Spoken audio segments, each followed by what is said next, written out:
Mommy, what are you cooking today? छोरी मैले आज तिम्रो लागि तड्का दाल बनाउँदैछु।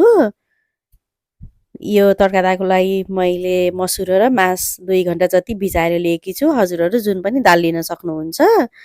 अनि नुन, बेसार, थोरै तेल राखेर 3 देखि 4 सिटी लगाउनुपर्छ। अब हाम्रो दाल यस्तो भएको छ। धेरै मसी पनि भएको छैन, अलिअलि दाल देखिएको छ।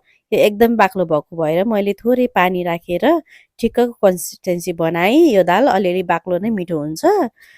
अब हामी फर्स्ट तड्काको तयारी गर्छौँ। मैले तेल तताएँ, थोरै जिरा फुराएँ। जिरा फुराइसकेपछि लसुन अनि त्यसपछि अदुवा राख्ने।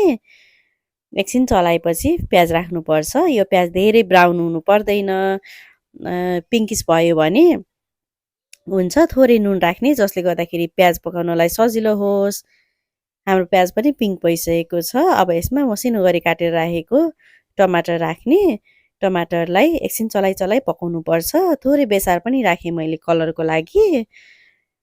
अब हाम्रो मसला यतिको भइसकेपछि जिरा धनियाँको पाउडर अनि 1 चम्चा गरम मसला राखेर लगभग 1 मिनेट चलाउनुपर्छ। थोरै पानी पनि छम्केँ मैले जसले गर्दाखेरि मसला डढ्न पाउँदैन। यतिको भइसकेपछि हाम्रो मसला रेडी भयो। अब हामीले अघि नै रेडी गरेको दाललाई खन्याउँछौँ। अब सबै मसलाहरू चारैतिर लाग्ने गरेर चलाउनुपर्छ यो मिक्सरलाई। अनि लास्टमा हरियो धनियाँ राख्ने। यति गरिसकेपछि हाम्रो दाल रेडी भयो। यो दाल चाहिँ बच्चाहरूलाई यतिकै दिँदा पनि हुन्छ। अब हामी एउटा सर्भिङ बाउलमा लिन्छौँ। सबै दाल सर्भिङ बाउलमा ट्रान्सफर गरिसकेपछि हामी लास्ट तड्का अथवा सेकेन्ड तड्का लगाउँछौँ।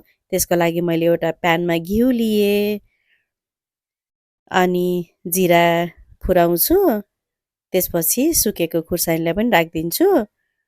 अब यो तड्कालाई चाहिँ दालमा लगाउनुपर्छ।